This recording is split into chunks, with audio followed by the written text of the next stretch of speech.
बाजी, मैं आपका कमरा साफ कर दूं? मुलाजिमा ने दरवाजे पर दस्तक देते हुए इमामा से पूछा। नहीं, तुम जाओ। इमामा ने हाथ के इशारे से उसे जाने के लिए कहा। मुलाजिमा बाहर जाने के बजाय दरवाज़ा बंद करके इसके पास आ गई। मैंने तुमसे कहा है ना कि तुम। इमामा ने कुछ कहने की कोशिश की, मगर फिर इसकी बात हलक में ही रह गई। मुलाजिमा ने अपनी चादर के अंदर से एक मोबाइल निकाला था। इमामा हैरत से इसे देखने लगी। बाजी, ये मेरी माँ ने दिया है। वो कह रही थी कि साथ वाले सालार साहब ने आपके लिए दिया है। इसने इमामा की तरफ अजलत के आलम में मोबाइल बढ़ाया। इमामा ने तेज़ी से मोबाइल को झपट लिया।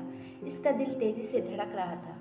देखो, तुम किसी को बताना मत कि तुमने मुझे कोई मोबाइल ला कर दिया है। इमामा ने इसे ताकीद की। नहीं बाजी, आप बेफिक्र रहे, मैं नहीं बताऊंगी। अगर आपको भी कोई चीज़ सालार साहब के लिए देनी हो तो मुझे दे दें। नहीं, मुझे कुछ नहीं देना, तुम जाओ, इसने अपने हवस पर काबू पाते हुए कहा।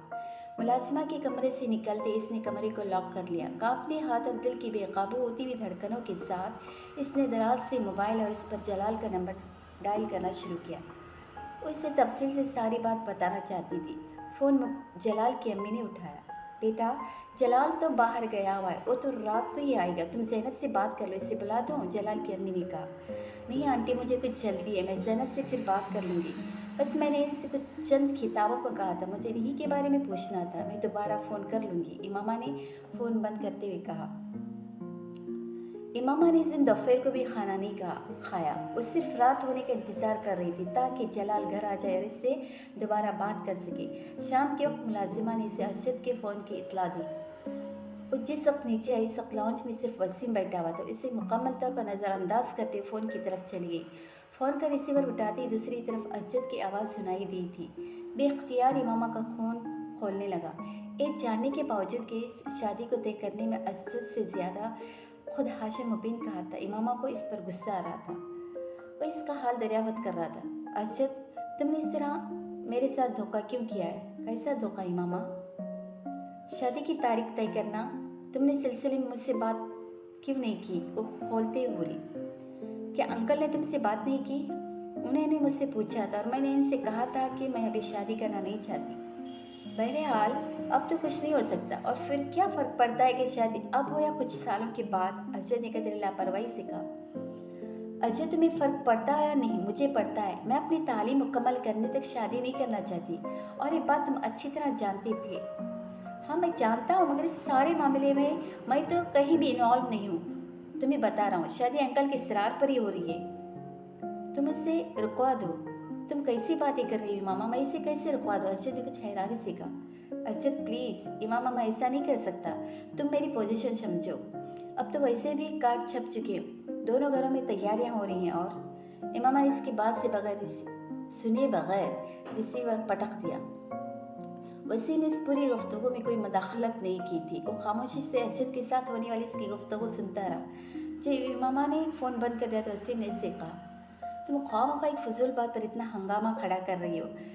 कल भी तो तुमने शादी अजद के साथ ही करनी, फिर इस तरह करके तुम खुद अपने लिए मसाइल पैदा कर रही हो। पापा तुमसे बहुत नाराज़ हैं।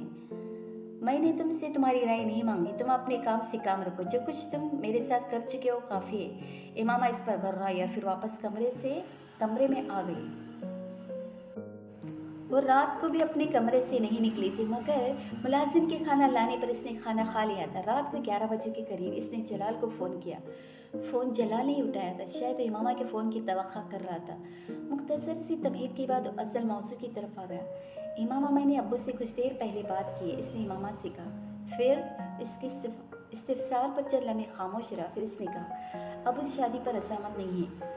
इमामा का दिल डूब गया। मगर आप तो कह रहे थे उन्हें इस शादी पर कोई एतराज़ नहीं होगा।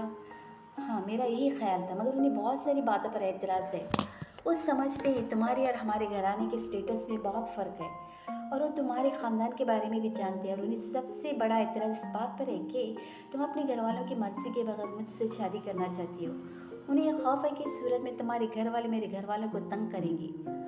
उस साख्त बेटी मोबाइल कान से लगा, इसकी आवाज़ सुनती रही। आपने उन्हें रजामंद करने की कोशिश नहीं की? एक लंबी खामोशी के बाद इसने कहा, मैंने बहुत कोशिश की। उन्होंने मुझसे कहा कि अगर तुम्हारे घर वाले शादी पर तैयार हो जाते हैं तो फिर वो भी राज़ी हो जाएंगे, इस बात की परवाह किए बगैर कि तुम्हारा ख़ानदान क्या है। लेकिन तुम्हारे घर वालों की मर्ज़ी के बगैर वो मेरी और तुम्हारी शादी को तस्लीम नहीं करेंगे, जलाल ने इससे कहा। और आप अब क्या कहते हैं? इमामा, मेरी कुछ समझ में नहीं आ रहा, जलाल ने कुछ बेबसी के आलम में कहा।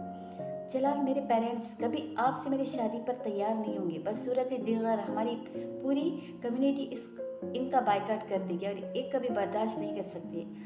और फिर आप हजरत से मेरी मंगनी को क्यों भूल रहे हैं? इमामा, तुम फिर भी अपने वालिदैन से बात तो करो, हो सकता है कोई रास्ता निकल आए। मैं कल बाबा से थप्पड़ खा चुकी हूँ, सिर्फ ये बता करके मैं किसी दूसरे में इंटरेस्टेड हूँ। इमामा की आवाज़ भराने लगी। अगर उन्हें पता चल गया कि मैं जिसे पसंद करती हूँ इसके मज़हब का नहीं है तो मुझे मार डालेंगे। प्लीज़ आप अंकल से बात करें, आप उन्हें मेरा प्रॉब्लम बताएं, इसने मलतचियाने लहजे में कहा।